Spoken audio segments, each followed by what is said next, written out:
seremos sacudidos quanto à fé que professamos. Paulo fala que a igreja da região da Galácia tinha perdido a fé. Eu leio aqui para vocês Gálatas 1.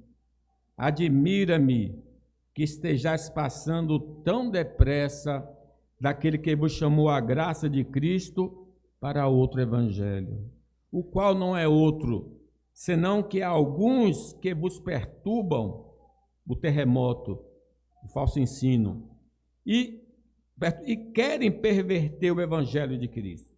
Mas ainda que nós, o mesmo anjo vindo do céu, vos pregue evangelho que vá além do que nós temos pregado, seja maldito. Assim como já dissemos, e agora repito, se alguém vos pregar evangelho que vá além daquele que recebeste, seja anátema. Muitos que estão na igreja, mas não se firmaram na verdade, vão perder a fé.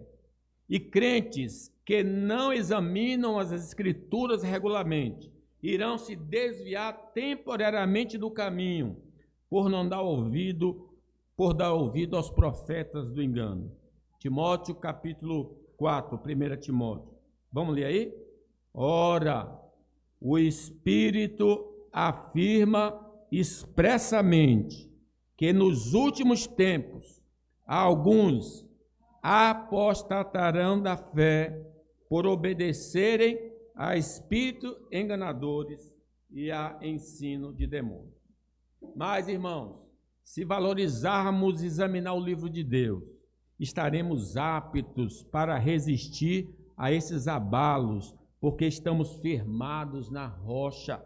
Mateus 4, como é que Jesus venceu o tentador? Mateus 4:3. Então o tentador, o diabo, aproximando-lhe, disse: se és filho de Deus, manda que essas pedras se transformem em pães. Aí Jesus vence essa tentação.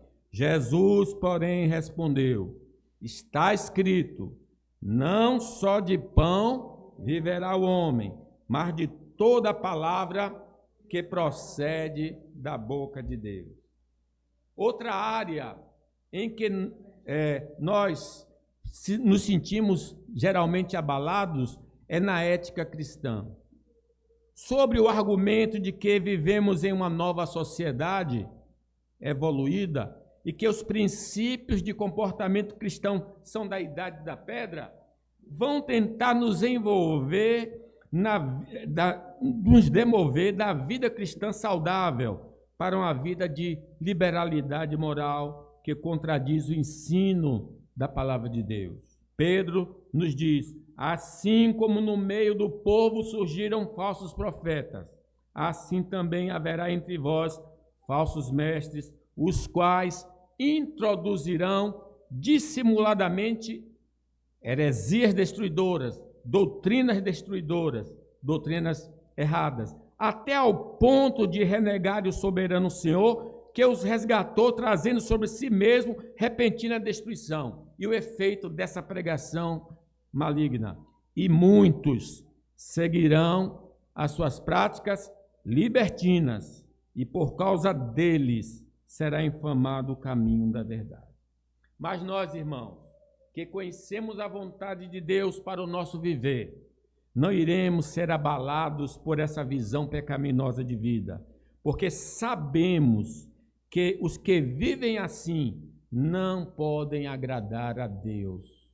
Pedro nos lembra, leiam comigo: como filhos da obediência, não vos amoldeis às paixões que tinha anteriormente na vossa ignorância.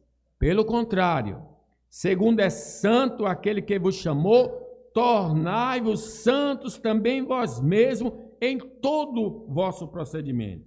Ora, se invocais como Pai aquele que, sem acepção de pessoas, julga segundo as obras de cada um, portai-vos com temor durante o tempo da vossa peregrinação. Quando o terremoto não nos abalar na vida de fé, ele pode procurar nos estremecer na área da saúde. Eu saio do campo religioso e agora vamos para o campo da saúde. Tem muitos que permanecem firmes no Senhor, mas o diabo disse pele por pele e tudo o homem dará pela sua vida. Quando está exposto aí, capítulo de Jó 2, Satanás respondeu: é só tocar na pele dele, na saúde, para ver o que acontece. As pessoas não se importam de perder tudo desde que conserve a própria vida.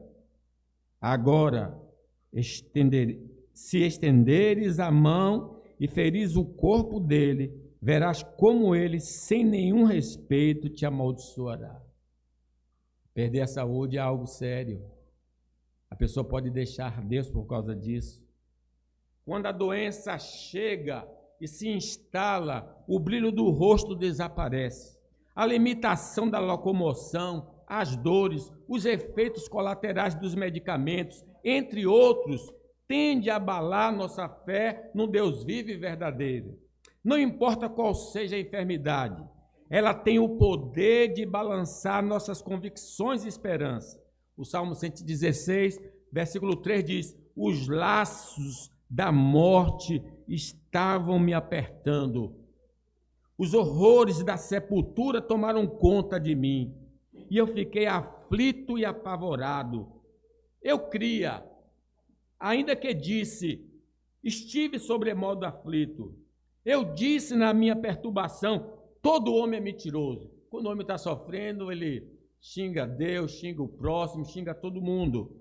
Mesmo que seja difícil não ter saúde, para nós que cremos no Senhor Jesus, somos consolados com a presença do Senhor